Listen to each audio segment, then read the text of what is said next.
Hi, this is the Jay Show, and this is Dr. Jay Smith here in London. I'm with my friend and colleague, Beth Grove. We've worked on for a lot of material. We've got already in this show, I've had you to talk about the Quran, and we looked at the Quran in depth. We looked at how it was made, how it was created. We compared it with the Bible earlier. We looked at the compilation. We also looked at the manuscript problems and some of the difficulties that we're having with not only the different Arabic Qurans. We unpacked that in the first show. Now we're moving into the second show. And Beth, it's so good to have you on board because some of this material that we're going to use on this show is really up your area. One of the things that we're going to do, first of all, is talk about the kingdom versus the Khilafah. Why is that important? Well, because the kingdom versus the Islamic State is what our two religions are all about. So the kingdom of God and Christianity, the end goal, what are we all working towards? What is the whole point of what Jesus did for all of humanity? And what does the kingdom of God even mean? Versus what does the Islamic State mean? What are Muslims working towards? And that's what we want to unpack, because that's could have an impact us here, even in Britain, because the Muslims do want to bring the Islamic State all over. Now, the other area that we're going to unpack in this show is on women. This is really your area of expertise. Why is this particular material important? Well, because there's a whole lot of ideas floating around out there among Muslims, among Christians, among atheists, all sorts of claims and ideas made about women in Islam. And a lot of those claims cannot be supported in the text of Islam. And so we are going to unpack it looking at the text of Islam itself. We're going to look at the Quran itself. And it's important because how you view woman has as much impact on a woman as it does on a man. So if a man views woman a certain way, that impacts him as much as it also impacts the woman. And of course, the way you view women can either be very good for her or it could be detrimental for her. So we're really going to unpack this whole area of theology and practice and opinions within the religion of Islam. Now, that's for our second episode. These are the two areas we're now going to look to. Of course, the Khilafah includes everybody. Women include half of the population of the world. And you represent this. This is what you did your master's degree in, and so it's important that we have you here to do that. But let's go through and let's unpack the first one, the Bible. First, I've got the two books here. And Beth, which is the bigger book of these two? The Bible, in both length and size. Now, why do I always like to carry a bigger Bible than the Quran? What's the reason? Just to make a statement, Jay. Okay, what's the statement I'm making? It's just that this Bible has much more content. The Quran has far less content. In fact, the Quran is much smaller, even in its message to the New Testament. In every capacity, this is the bigger book. This is the bigger, the better. And that's why we want to make a show. And I do that. I make sure that my Quran is always smaller than my Bible. You don't have to do that if you don't feel like you want to. But what's important, what do you want to do today, is I want to unpack some comparisons that we can do between these two books. And one of the first things you notice is when you look at the Quran, it's hard to read, isn't it? Yes, it is. And the reason why is because, well, it just doesn't flow. It's got a lot of stories. It's borrowed in from many different sources, Jay. It's borrowed in from pagan sources. It's borrowed in from heretical Christian sources. And it's borrowed in from Jewish stories. So it's a real mishmash of different stories that have been borrowed in to make this book what it is today. Now, would you say that the stories are complete? Many of the stories are not complete. There's one or two, but most of them are not. Only one that I'm aware of. There's just one complete story, and it's the story of Joseph in Surah 12. That's it. Stories don't begin, they don't end, they don't flow one from another. Now take a look and do a comparison. We look at the stories in this book here. Are the stories complete in this book? Absolutely. I mean, the whole of the Bible is actually one flowing story. It has one or two main points flowing from the whole way, from the beginning to end. But even the stories that talk about history, that talk about our prophets, that talk about how God entered time and space and communicated with mankind, even those are full stories, and they all fit together, and they all point towards a final solution at the end of the whole of the Bible. So there's quite a difference just in the format, is what you're saying about between these two books. And folks, if you are engaging with Muslims, point that out. There's a huge difference. We're really talking about two completely different genres of literature, aren't we? Absolutely. And what people need to understand, whether they're people of faith or not, is that these two books in some sense can't even be compared, because the whole message within it is so different. It's poles apart. In fact, it's the opposite message within the two books, but also just the way it's been put together and the types of literature within are so very different. So for example, in the Bible, you have parts that are poetry, you have parts that are just a story repeating or reporting what happened in history. Some are direct edicts from God, some are just a story, some are talking about something that's to come in the future. There's just many different styles within the Bible, which makes sense because it was written over thousands of years. Now, Beth, not so with the there's another Quran. thing also. Whenever you talk about the Quran, they're talking about the Arabic part. This is the one they're talking. They're talking about the Arabic. I always make sure that my Quran, and you can, if you try to get a Quran, make sure it has Arabic and English or whatever language you're using, but make sure there's an Arabic there, because that is the Quran. This is not the Quran. This is nothing more than the interpretation of the meaning of the noble Quran. And for those who are Muslims who look at our translations of our Bible, often a Muslim will say to us, which version do they follow? And the reason do we follow, and what they don't understand is that if you look at the English translations of this Quran, for example, you're holding up, it doesn't always reflect clearly what the Arabic actually says. In fact, the Arabic is usually tougher in what it says than the English translations. That's very different compared to the Bible. One of the verses you're going to use tonight is Surah 4:34. And Surah 4:34, it says about how you must teach your wife if she disobeys you. You must first admonish her, then throw her from the bed. And then it says that you must beat her, but there's a parenthesis there. And in mine it says, and you must beat her lightly if it is useful. There it is right there. Lightly if it is useful. Is that in the Arabic? That's not in the Arabic. In fact, in the Arabic word, in the traditional way of interpretation, in the early days before people tried to modernize the English translations, it was more of a sort of almost a scourge or the word is hard daraba. punch. Daraba would be scourge. We'll get into that when we get to the women's. But just to show you that there's a real problem. So when they say that the Quran, it must be in Arabic, this is my comeback. I love that. I said, well, that's fascinating. So what you're telling me is that this book could only be read in one language. That means your God, not yours, Beth, but the Muslims that I'm talking to, the God that is behind this book, the one that has revealed this book, can really only speak one language. He's only can be revealed in one language,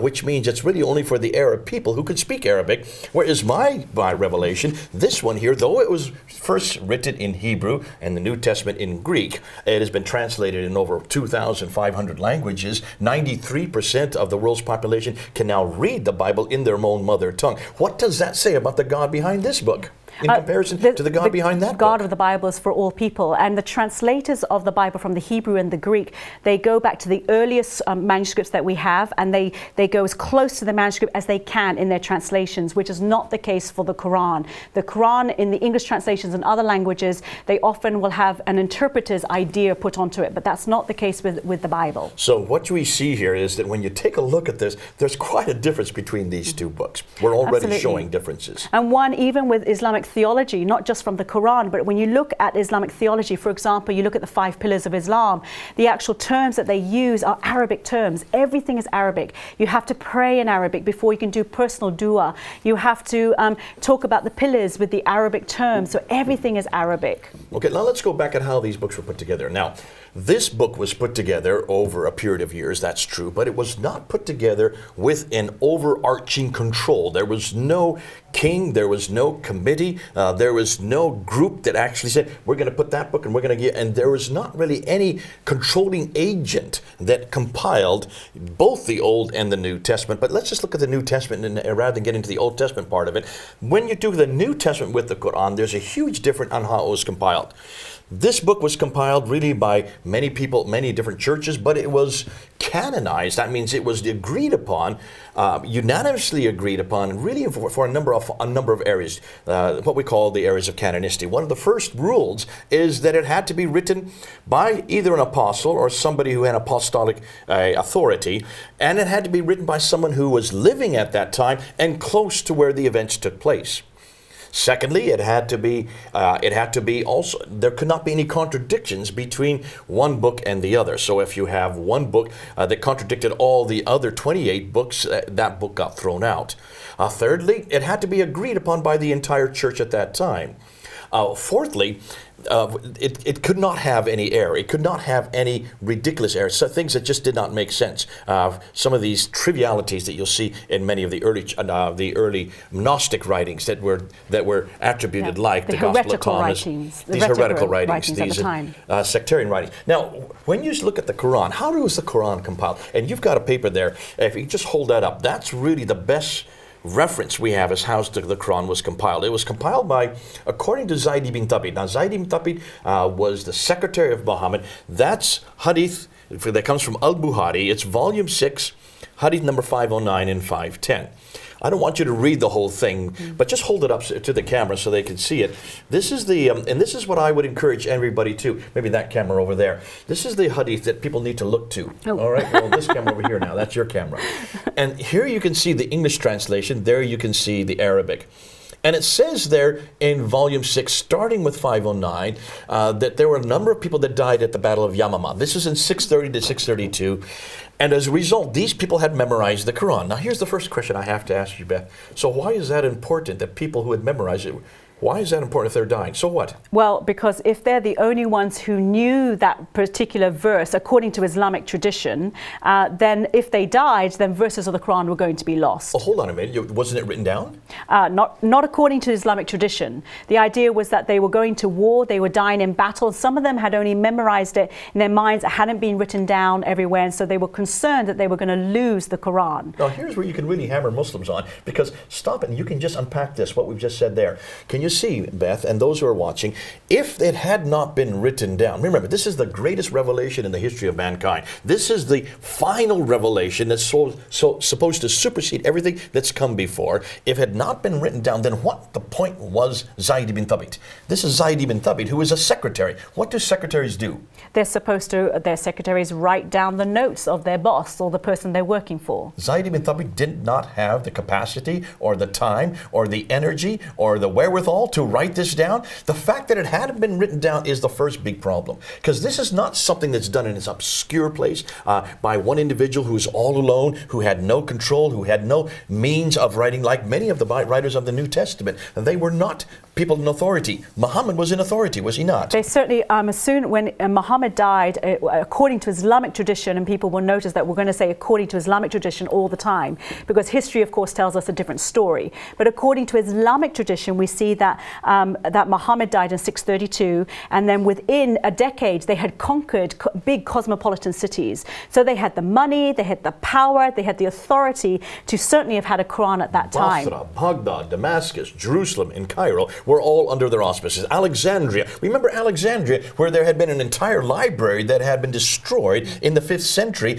People could read and write in these cities. Yes. How come nobody bothered to write this down? And what's more, as they conquered these cities, there were Jews and Christians living in these cities who were scribes, and they had libraries, and they were educated. Yeah. They were the people who protected the sciences and the mathematics and the history. So as Islam came in and it pillaged and it conquered these cities, they took Jews and Christians and others under the Islam as dhimma, and they were living as dhimma under Islam. Yeah. And they were the ones who were able to read and write. And one of the things that people need to remember is that for Christianity, when we first started 2,000 years ago, after Jesus died and rose again, when they spread out, they were persecuted. They were the scum of the earth, and they spread out across the world, and they were running for their lives for 300 years. And that's why they didn't have the power or the money or the ability to write on animal skin and have whole Bibles in place. And that's why they had papyri, and they were copying on papyri, which disintegrates within 100 years or so. We're gonna have to run on now. With Islam, that's not the case. Islam was very different. So you have a problem with compilation. Let me just really review what happened. According to that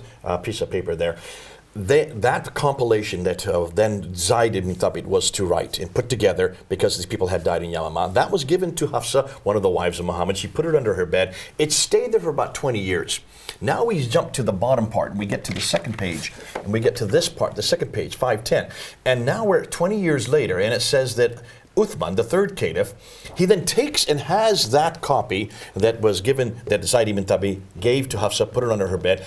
20 years later, he brought that out, and Uthman then gives it back to Zayd ibn Thabit, and with 3 others, Zubair, Alas, and Harith, the 4 of them were to rewrite the Quran.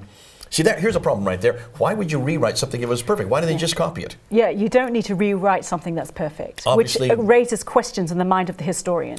They rewrote it, it says. We're going to zip through this now. They rewrote it, and then they sent it to, well, we thought it was always 4 provinces. This has always been the tradition. About 9 provinces. It's about 9 provinces. It turns out, provinces. Hatun found this out, that it was actually 9 provinces, and they include Basra, Baghdad, Damascus, Jerusalem, Cairo, Alexandria, Aden, Nishapur, Herat, and I'm missing one. Jerusalem.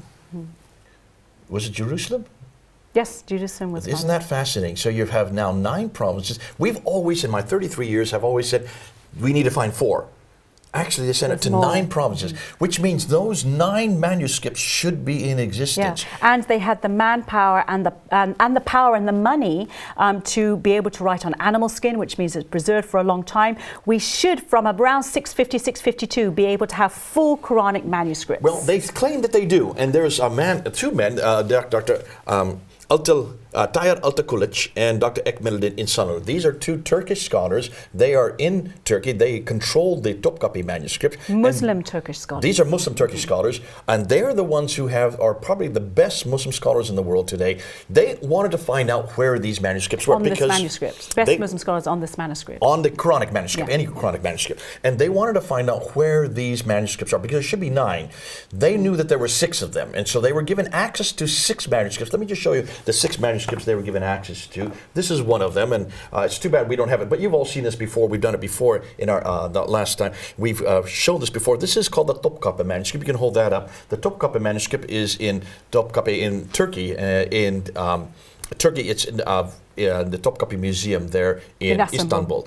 This is the Tashkent or the Samarkand manuscript in Tashkent in Uzbekistan. This is also one of the 6 major manuscripts that supposedly was written by Zayd ibn Thabit and sent to one of the 9 provinces. Here's the Husayni manuscript. This one is housed in the Egypt in Cairo. Some people call it the Cairo. Put that one up and put these 2 up next to each other. Can you notice they're a bit different from that one over there? These are much larger. Can you see how large they are? These are called monumental texts because they only have a few lines per page. They're huge. They're enormous. And they're quite a bit bigger than the other texts. So that's the Husayni. I should have a better one than this. This is the Petropolitan manuscript, and this is in the manuscript Bibliothèque Nationale in Paris. That's François de Ros. That's the man that's responsible for this manuscript. And here is the Ma'il manuscript, which is here in London. This is at the British Library. It's the 2165 manuscript. It uses the Ma'il text. That's why it's called that. And one of the most exciting ones is this one here, which is the Sana manuscript that was discovered in Sana'a in Yemen in 1975. So those are the 6 major manuscripts. Now, these 2 men, they looked at these 2 manuscripts and they wanted to find out, they had 5 years to look at all of them. They look at some others beyond, but these are the 6 major ones who are all have claimed to be Uthmanic from the time of Uthman, 650 to 652. They went through and they did their research from 2002 to 2007. In 2009, they then wrote their responses. This was given to me in 2013, and this is just the first 83. We have the entire map. In fact, we could go get it after a break and look at it, but we've got it right here in our library.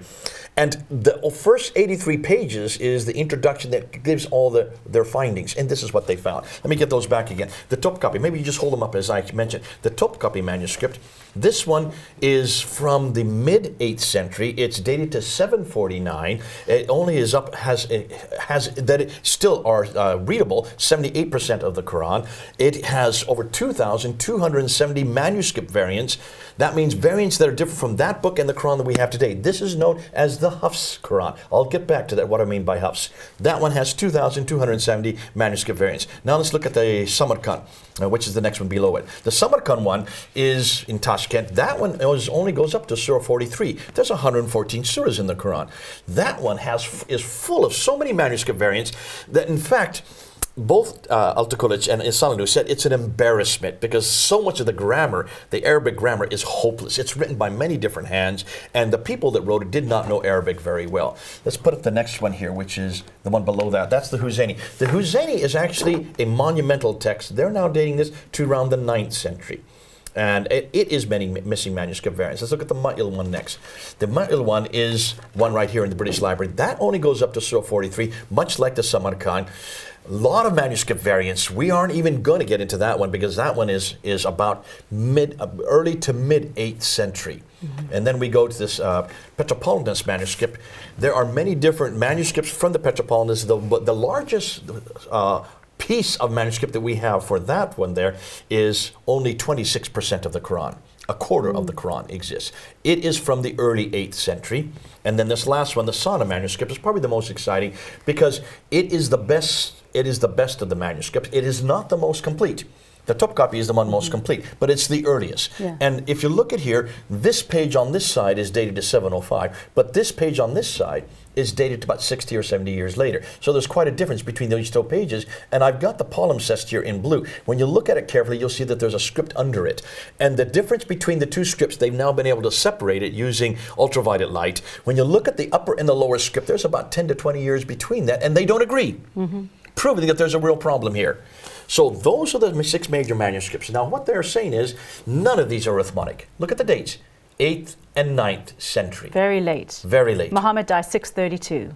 You got a problem there. Supposed to have been compiled by about 652. Daniel Brubaker, a good friend of mine, actually wanted to go one step further. So he went to these manuscripts, and he's still doing it today. As we speak, and he wanted to look and film these and see what kind of differences there were. And so he decided to take hundreds and hundreds of shots of these 6 and 10 others. And look what he found. Just with these 6 major manuscripts, he found 390 insertions above the line or below the line. You can see an insertion there. There's an insertion there. There's an insertion. These are words that are above and below the line. These have been put in after the manuscript's been written, have them been imposed on top. He found 390 erasers where they're erasing. There you can see they're erasing entire words, sometimes letters. They're erasing it, changing the text. He found erasers that were overwritten. These are erased. There's an entire line that's erased, and then they write over top of it. Here is another one where they erase, and they just put 2 letters over top of it. He found 560 of these. Then he found those where they overwrote with not even write. They didn't even erase it. They just went and overwrote over top. So you can see 190 of these. They were too much in a hurry to worry about that. And then he found these hundreds and hundreds of these coverings. These are coverings where they cover a word. Here they cover, look at that, 1, 2, 3, 4. Look at here, 1, 2, 3, 4, 5, 6, 7, 8. I count 8 coverings. It's almost impossible to read that page. There's so many coverings. Here's 1, 2, 3, 4, 5. He found 500 of these, over 500 of these coverings on these. They're covering words, they're covering sentences, so you can't read what's underneath to change the text. 210 of these coverings that are overwritten. Here's the coverings where they've then written over top another word, another letter, another bunch of letters, or in this case, an entire line. Now, when you look at these, that's over 2,300 variances, 2,300 changes that have come that he found already in just these 6 major manuscripts. He's still looking, so we're not going to say what his final count's going to be. And yet the Muslims claim that the Quran is eternal, it's unchanged, it's uncorrupted. Surah 85, Ayah 22, it's eternal. In my debate I had, when I introduced this with Shabir Ali in 2014 in Toronto, I asked those 4 claims. I said, listen, you've always claimed that it's eternal, Surah 85, Ayah 22. You've always claimed that it was sent down to a man named Muhammad. That's right through the Quran. You claim that he was when Muhammad died, it was at the end, but you claim that it was completed at the time of Uthman. We see that now in Al-Bukhari, volume 6, 509 and 510. And then you're the ones that have claimed that the Quran that we have in our hand today is exactly the same as that which is in the Uthmanic text, as that which was revealed to Muhammad, as that which sits in heaven and up on that eternal tablet. Yet these 2 Muslim scholars from Istanbul, or at least from Turkey, have shown quite categorically that what they believed was the Uthmanic recension, the Topkapi, it is not eternal, and is certainly not perfect, and it certainly has been changed. Could all these, you see what we're doing? This is historical criticism. In one fell swoop, we are destroying any notion that this is a book from God. This looks like it's a book from men. It gets worse than that. A number of years ago, we came across a book like this. And a book like this. These are 2 books that actually, this is on the back side, this is in the Topkapi manuscript, and this one here is a book you can buy in your store. You can go and buy it in your Arab store in most Arab markets. And what it has variants. These are modern day Qurans. So this is the 21st century, 2017. You can buy these books where they show variants. That the Arabic Quran is not the same across the world. We've always assumed that now, this Muslims was only will say one this Quran. is just reading. That's the way it's always been told. Many Muslim scholars have told Muslim masses that these are just readings. But what they haven't said that these readings actually have different meanings. And that's where the masses of our dear Muslim friends have not understood that these are different readings. Let me show you. Different meanings. Now, these are just 9. Our good friend Hutun has found 26 different Qurans, 26 different readings.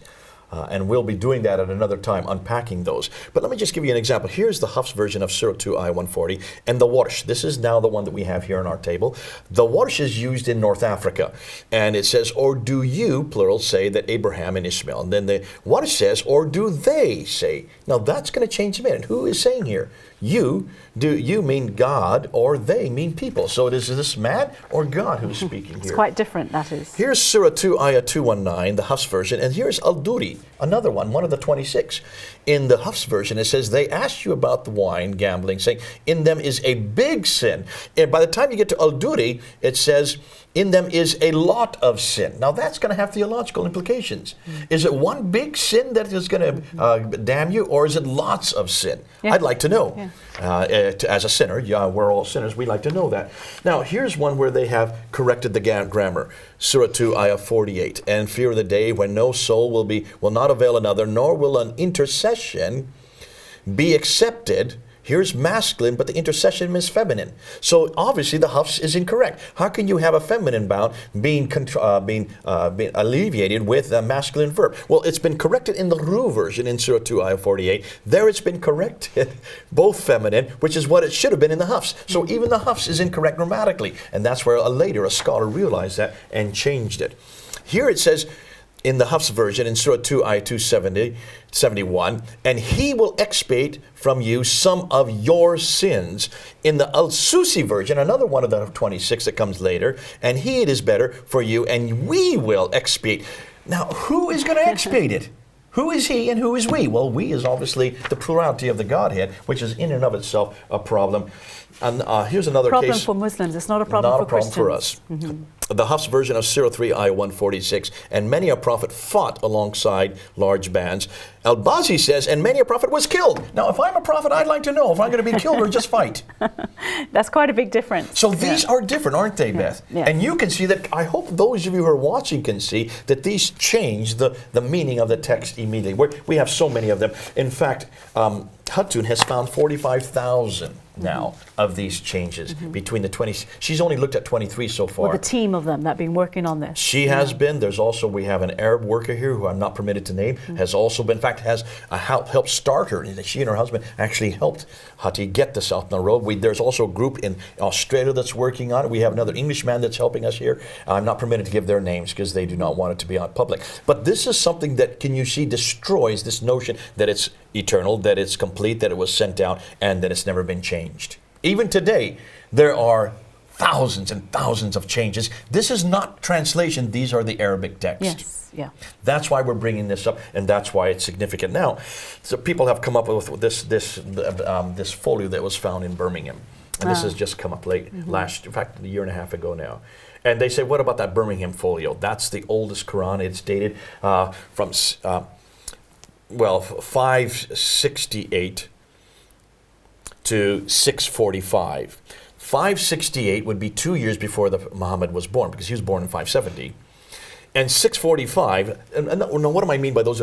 Because it's they use carbon dating. Carbon dating is very inexact. Yeah. And so those are the two end dates of the carbon. It could be anywhere in between 568 over here to 645, somewhere in between those two dates. Still a problem. Why is that a problem? Well, because the Quran was not supposed to have been written down in a text until about 652 or so. There you go. By Uthman. So even if 7 years later, the Quran has not yet been compiled. Yeah. So if you take the latest date, how would you have a text before the Uthmanic recension? And when they came out of this, of course, BBC made a big hoopla about it. We've got the oldest Quran. This is the Quran that existed while the Prophet was living, without thinking through. No, the Prophet didn't have a Quran. Remember we said at the beginning of this talk. And if it's the earlier date, it's before Muhammad apparently received his revelation from the Islamic traditions. There you go. So it's a bit of a problem both ways. But then actually I wouldn't have a problem personally as a historian, as we look back on the text. We don't have a problem with it being pre-Islamic or being pre-Muhammad, because we know that the Quran was borrowed in and compiled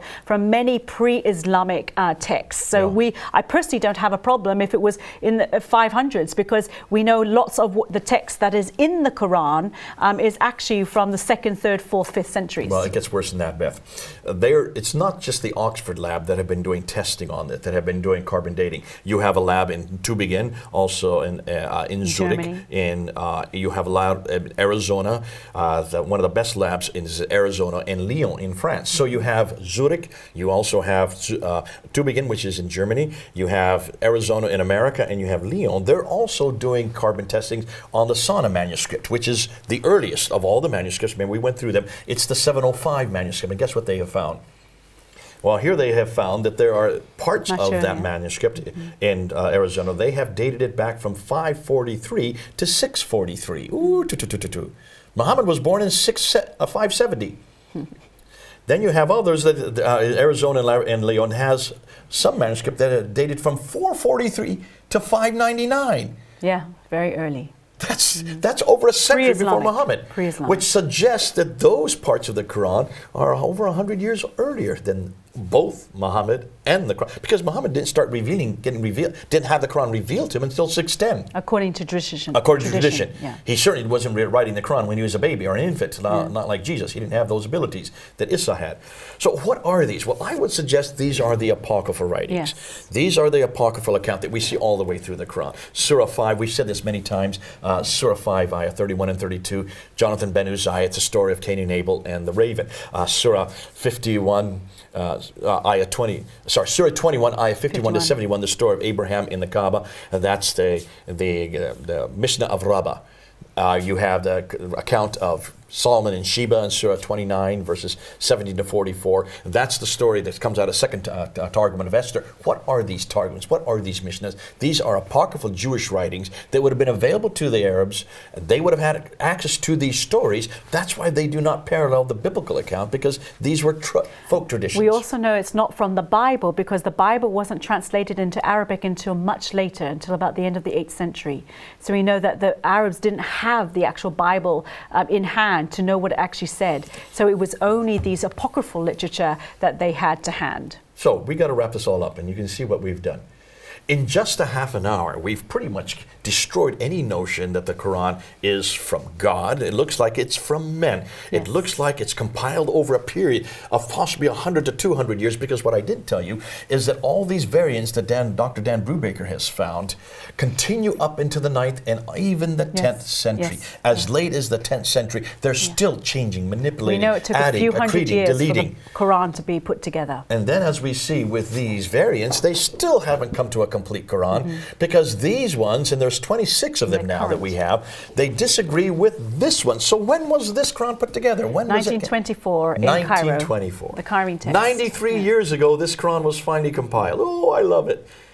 Prince Philip is older than this Quran. We don't know which text this Quran is based on. Well, we do. It's similar to the Topkapi, but it's not the same. It's based on Hafs, who was living in 809. He died in 809, the 9th century. More the problematic in that, why is that one chosen? Why not one of the other 20? Well, we now know it's up to 37 that we have come across.